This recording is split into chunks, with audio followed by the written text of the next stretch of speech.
नमस्कार दोस्तों, मैं ब्रजेश मीना आपका स्वागत करता हूं, अभिनंदन करता हूं। मेरे ख्याल से आप सभी अच्छे होंगे। आज का जो मुद्दा है, आप सभी को थंबनेल देखकर मालूम चल रहा होगा कि कौन सा मुद्दा है। ये मुद्दा नहीं, हमारी सबकी विडंबना है, हमारा सबका दुख है और हमारी सबकी सच्चाई है। पूरा मुद्दा देखें, इसके बाद डिसाइड करें कि क्या मैंने सही बोला है या गलत बोला है, क्या सच में हमें जरूरत है अब एक एकता की, एक संगठन की और एक आवाज उठाने की। तो आइए स्टार्ट करते हैं आज का मुद्दा। केंद्र सरकार हो या राज्य सरकार हो, दोनों गैर जिम्मेदार साबित हुई है वैकेंसी देने के मामले में। वर्तमान केंद्र सरकार की अगर हम बात करें तो इन्होंने जब से ये आई है तब से वैकेंसी नामक जीव को लुप्त कर दिया। जैसे कि इस धरती पर आपका कौन वैकेंसी नामक जीव को विलुप्त कर दिया, जैसे कि इस धरती पर डायनासोर का विलोपन हो गया। अब डायनासोर नजर नहीं आते और सिर्फ कहानी और किताबों में ही डायनासोर बच गए हैं, सिर्फ इमेजिनेशन में ही डायनासोर हमारे बच गए हैं। लेकिन वही वैकेंसी का यही हाल है। वैकेंसी नामक प्राणी भी अब हमारे ख्याल हो, कैलेंडर हो या फिर हमारी इमेजिनेशन में ही बच रही है। बाकी तो वैकेंसी नामक प्राणी का कोई अस्तित्व नहीं बचा हुआ। हालांकि ये बड़े बड़े वादे करते हैं, है ना, और चुनाव से पहले बहुत सारी चर्चाएं करते हैं, है ना। एक चुनाव में तो 2 करोड़ रोजगार देने की बात की थी, लेकिन जैसे ही दूसरा चुनाव आया उसमें से इन्होंने अपने मैनिफेस्टो में इस वैकेंसी नामक प्राणी का जिक्र तक नहीं किया कि वैकेंसी नामक प्राणी होता है या नहीं होता है। किसी भी प्रकार का कोई जिक्र नहीं। लेकिन यहां तक तो ठीक था, लेकिन हमारी वर्तमान जो सरकार है, मध्य प्रदेश की सरकार, मैं किसी का नाम नहीं लेना चाहूंगा, लेकिन हमारी जो सरकार है वो भी अपनी केंद्र सरकार का अनुसरण करते हुए इस वैकेंसी नामक प्राणी को विलुप्त करने में भरपूर सहयोग प्रदान कर रही है। यहाँ ये कहूं कि जो केंद्र सरकार तो फिर भी कभी कभार ख्यालों में, है ना, वैकेंसी नामक प्राणी के दर्शन करा भी देती होगी, लेकिन मध्य प्रदेश सरकार वैकेंसी नामक प्राणी के किसी भी प्रकार के दर्शन कराने के खिलाफ है। किसी भी प्रकार के प्राणी को आपको आत्मसात करना तो छोड़ो, उसे पाना तो छोड़ो, उसे दिखाना भी मुश्किल हो गया है। हालांकि ये काम तो कर रहे हैं और कैलेंडर के ऊपर कैलेंडर जारी करते रहते हैं, लेकिन कैलेंडर में तो मिल रही है सिर्फ हमें तारीख के ऊपर तारीख मिल रही है साफ, लेकिन एग्जाम कब होगा इसका कोई अता पता नहीं। आपके दिमाग में एक सवाल जरूर आया होगा कि फिर ये सरकारें कर क्या रही हैं? अगर ये वैकेंसियां नहीं दे रही हैं, रोजगार उत्पन्न नहीं, सृजन नहीं कर पा रही हैं, तो ये सरकारें कर क्या रही हैं? बिल्कुल आपके दिमाग में ये सवाल आया होगा, तो मैं जवाब देता हूं। पहला, ये सरकारें कर रही हैं व्यापम घोटाले से लेके पटवारी फर्जीवाड़े तक का भ्रष्टाचार।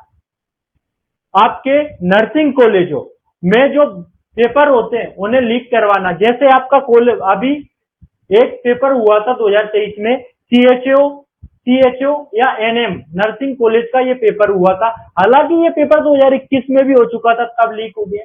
2022 में हुआ, फिर लीक हो गया। 2022 में वापस हुआ, तब भी लीक हो गया। 2023 में एग्जाम कराई गई, लेकिन रिजल्ट का कोई अता पता नहीं। पहला काम कर रही है।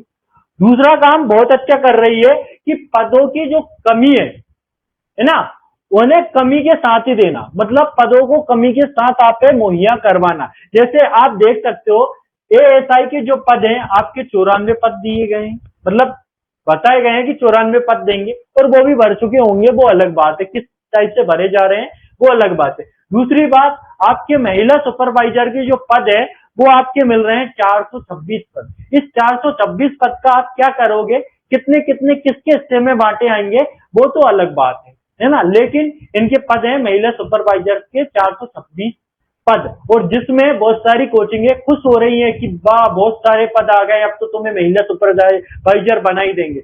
बिल्कुल वही सब, मतलब इन्हें ये इसलिए आवाज उठाना मतलब सही नहीं समझते ये लोग कि लोगों का भला हो जाए, या फिर सरकार से हम बात करें कि भैया पदों के बारे में बात की जाए और पदों की वृद्धि के साथ दी जाए। 426 पदों का क्या करेंगे, इतने सारे युवा बेरोजगार घूम रहे हैं, लेकिन सबका अपना धंधा पानी चल रहा है। हर महीने एक नया ओपन लेके आ जाते हैं, भैया 10% छूट, 12% छूट, 13% छूट, दिवाली ऑफर, नया मंथ ऑफर।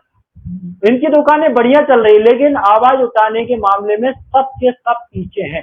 क्या है, इस साइड से इनकी दुकानें चलना चाहिए। जो आवाज नहीं उठा पा रहे हैं, क्या वो सच में शिक्षक हैं? जो स्टूडेंटों के हित में नहीं बात कर पा रहा है, वो क्या सच में शिक्षक कहलाने के लायक है या नहीं? पढ़ाना ही सब कुछ नहीं होता, स्टूडेंट का हित सर्वोपरि होता है जीवन में। जब तक उसका हित नहीं सधेगा, तब तक काम कैसे चलेगा? दूसरी चीज, आपका वर्ग 2 की वैकेंसी आने वाली है, ठीक है, आपकी वर्ग 2 की वैकेंसी आएगी, कैलेंडर में दे रखा है, लेकिन वर्ग 2 में आएगा क्या? सिलेबस ही पता नहीं। ऑन द स्पॉट में आप सिलेबस बताओगे और ऑन द स्पॉट पर आप बोलोगे आ जाओ और दे दो एग्जाम। ये कौन सा तरीका हुआ? पहले भैया सिलेबस तो डिसाइड करवा दो कि ये सिलेबस है आपका। दूसरी चीज, भाई आपकी जो पुरानी भर्तियां बची हुई है, बैकलॉग पदों पर भर्तियां बची हुई है, लगभग 2 लाख पद इस पर खाली है। बैकलॉग पदों पर 2 लाख पद खाली है, लेकिन 2 लाख पद बैकलॉग भर्तियां समझते हो, मतलब पिछली भर्तियों में से भी बचा कर रख लेते हैं। वही भर्तियां नहीं करवा रहे तो नई भर्तियां क्या खाक देंगे? पता नहीं इन 2 लाख पदों का क्या करेंगे, अचार डालेंगे या मुरब्बा बनाएंगे, ये तो यही जाने भैया, मुझे कोई पता नहीं है। 2 लाख पद हालांकि खाली है इनके पास, क्या करेंगे ये राम जाने। आगे बढ़ते हैं। चौथा काम ये करते हैं कि हर वर्ष इन्होंने एक वादा किया था कि हम वर्ग 1, 2, 3 की शिक्षक भर्ती प्रतिवर्ष हम कराएंगे, लेकिन क्या हो रही है प्रतिवर्ष आपकी शिक्षक भर्ती? प्रतिवर्ष छोड़ो, 2-3 साल में एक आध बार हो जाए, वही बहुत बड़ी बात है। हो रही है क्या? नहीं हो रही है भैया। देखो आप, मैं नहीं बोल रहा हूं कि हो रही कि नहीं हो रही, आप खुद बताओ हो रही कि नहीं हो रही। ये हाल है। आगे बढ़ते, दूसरी बात, जो वर्तमान सरकार है, जो वर्तमान मुख्यमंत्री हैं, वो ये बोलते हैं हमने इन्वेस्टमेंट किया है। मैं ये बोलता हूं आपका एक इन्वेस्टमेंट मेरे सामने लाके बता दो, ये इन्वेस्टमेंट आपने कोई बड़ा इन्वेस्टमेंट अगर किया हो। आपके जो इन्वेस्टमेंट है, जो पहले आपकी सरकार के मुख्यमंत्री थे उनके समय के इन्वेस्टमेंट है, जो नए इन्वेस्टमेंट कहां है? आपने मतलब इतना टाइम हो गया सर, मैं मतलब आपसे प्यार से विनती से पूछना चाहता हूं, कोई सा नया काम किया है आपने? पुराने इन्वेस्टमेंट को अपना इन्वेस्टमेंट बताना, ये कौन सा सही बात है? क्या ये सही बात है? आप डिसाइड करो भैया। आगे बढ़ते हैं। दूसरी बात हमारे जहन में ये आती है कि हम तो पढ़ने लिखने वाले छात्र हैं साहब, हमें क्या करना राजनीति से?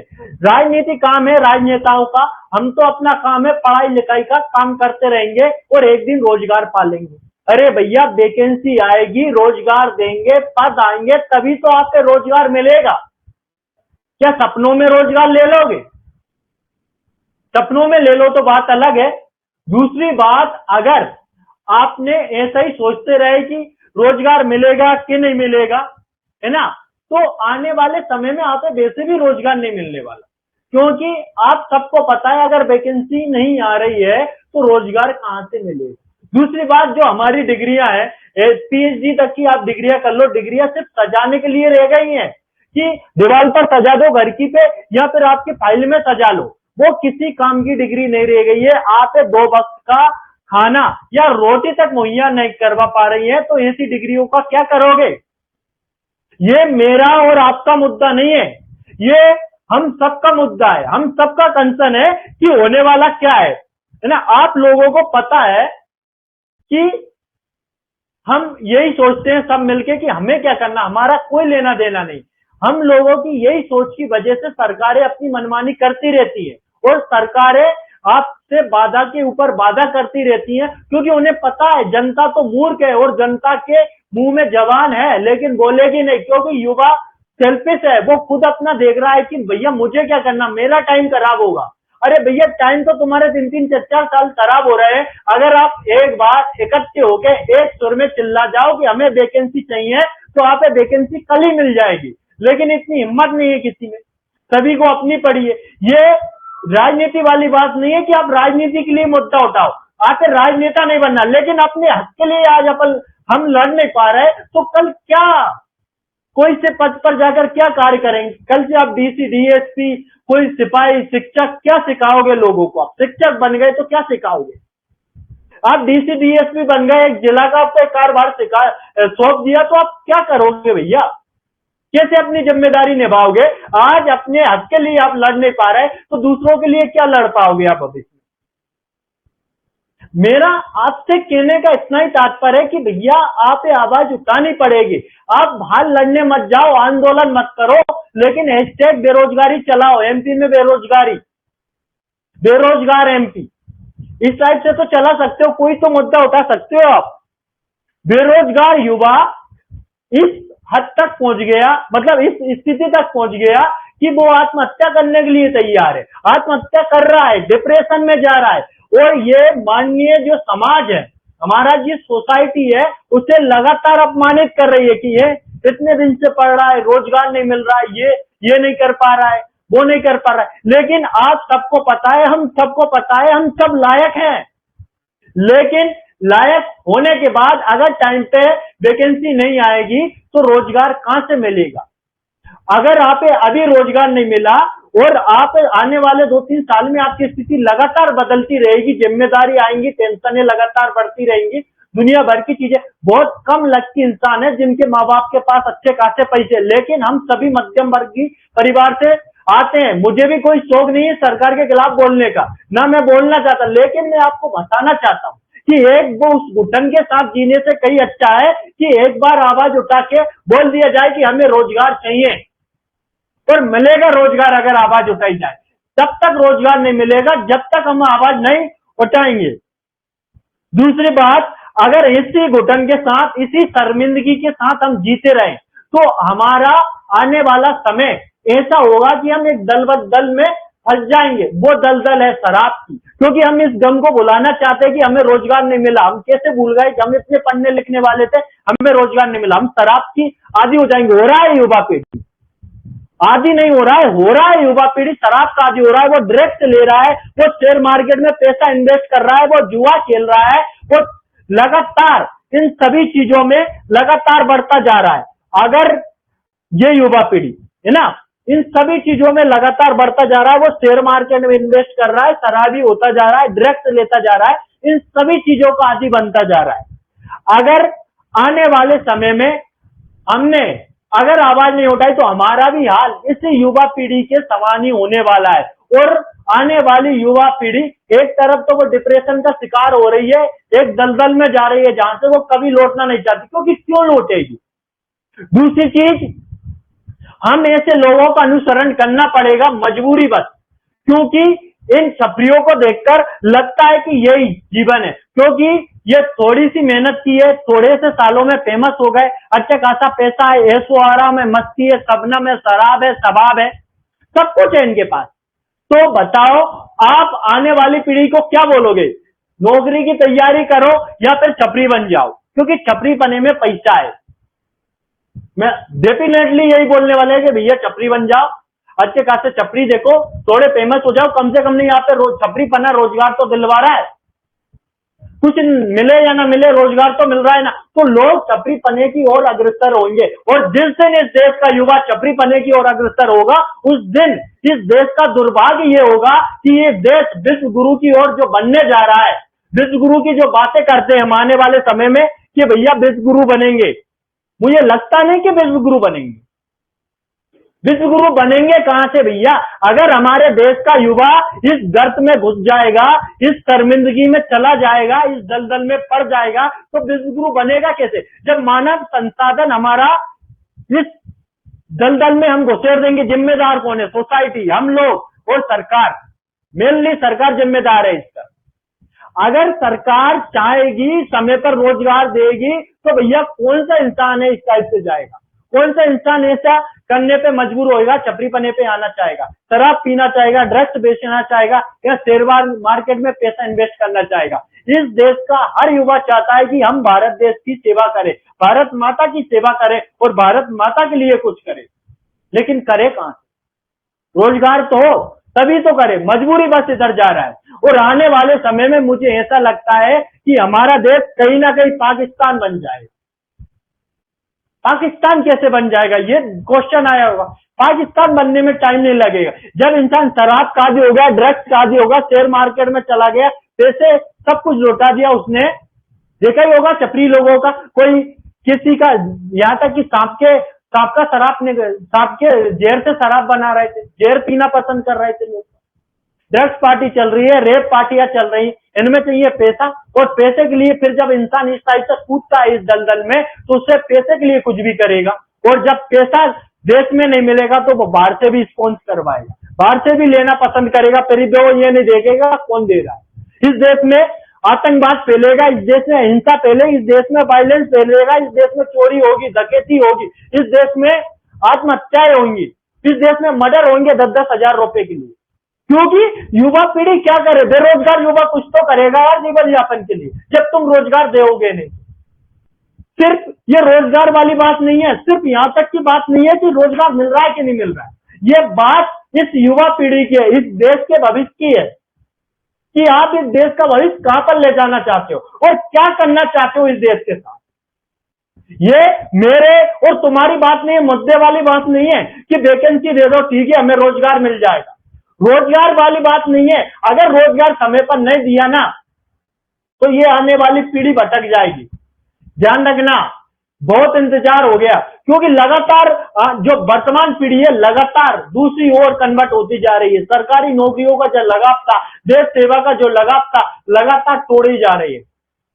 एक तरफ तो आप अग्निवीर भर्तियों में लोगों की कमर तोड़ रहे हो, दूसरी तरफ वैकेंसी देकर युवा पीढ़ी को एक नई दिशा दे रहे हो, तो फिर कौन सा भारत रह जाएगा। सरकारें, मेरी बात मानो, सरकारें तो ये चाहती हैं अगर इस देश का युवा पढ़ लिख लेगा तो सरकार से मांग करेगा, और मांग ये करेगा कि हमें वैकेंसी दो, अपने मुद्दे उठाएगा, अपने हक की बात करेगा। इसलिए सरकार कभी नहीं चाहेगी कि इस देश का अच्छा पढ़ने लिखने वाला युवा सरकारी पद पर या बड़े ऑफिस में आकर बैठे, या चीफ एजुकेटेड ऑफिसर बने, एडवाइजर बने हमारा। वो चाहेगी कि जो हमें पैसा दे दे और हम जिस प्रकार पटवारी भर्तियों को हमने बेच दिया पदों को, उसी प्रकार हमारे नीचे काम करने वाले हम गुलाम बनाते जाए, ना कि एक ईमानदार ऑफिसर बने इस देश।